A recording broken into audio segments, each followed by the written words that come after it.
اس موقع پر ہم کچھ باتیں آپ حضرات کی خدمت میں رکھنا چاہیں گے رخصت ہونے والے ساتھیوں سے کہ سنت رسول صلی اللہ علیہ وسلم کا خاص طور سے اہتمام ہونا چاہیے۔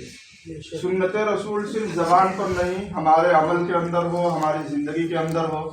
سنت رسول صلی اللہ علیہ وسلم کا اہتمام انسان کو دنیا اور آخرت کی کامیابیاں فراہم کرتا ہے، اور سنت سے ہماری جتنی دوری ہوگی ہم اور آپ ناکامیوں سے اتنا قریب ہوتے جائیں گے۔ دوسری درخواست یہ ہے کہ لومۃ لائم کی کوئی پرواہ نہ ہو۔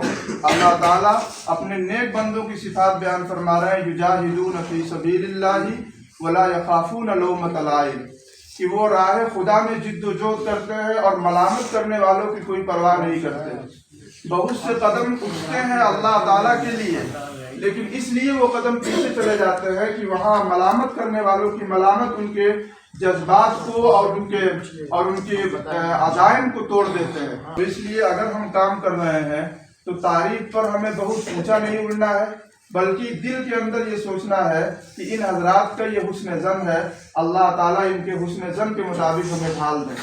اس لیے کہ ہماری اپنی کیا حقیقت ہے، الم نخلقکم من ماء مہین، اللہ تعالیٰ نے قرآن کریم میں بیان کیا ہے۔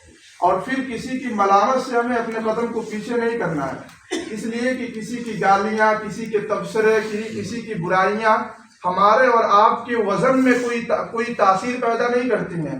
پہلے اگر ہم 60 کلو کے ہیں، 70 کلو کے ہیں، تو ان کی برائیوں کے بعد بھی ہمارا وزن اتنا ہی باقی رہے گا۔ تو عزیز ساتھیوں سے دوسری درخواست یہ ہے کہ ملامت کرنے والوں کی ملامت کی بھی کوئی پرواہ نہیں کرنی ہے ہمیں انشاءاللہ۔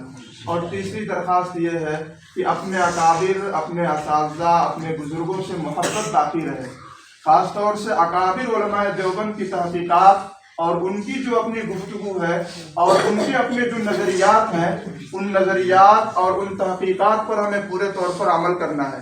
بزرگوں اور اساتذہ سے محبت کا بھی انسان کی ترقی میں بہت بڑا دخل ہوتا ہے۔ جب آدمی نیک بندوں سے محبت کرتا ہے تو پھر اللہ رب العزت بھی ان سے محبت کرتے ہیں، اور جب آدمی نیک بندوں سے دشمنی کرتا ہے تو بخاری شریف کی روایت موجود ہے، من عادی لی ولیا فقد آذنتہ بالحرب، کہ جو میرے کسی نیک بندے سے دشمنی کرتا ہے میرا اس سے اعلان جنگ ہے۔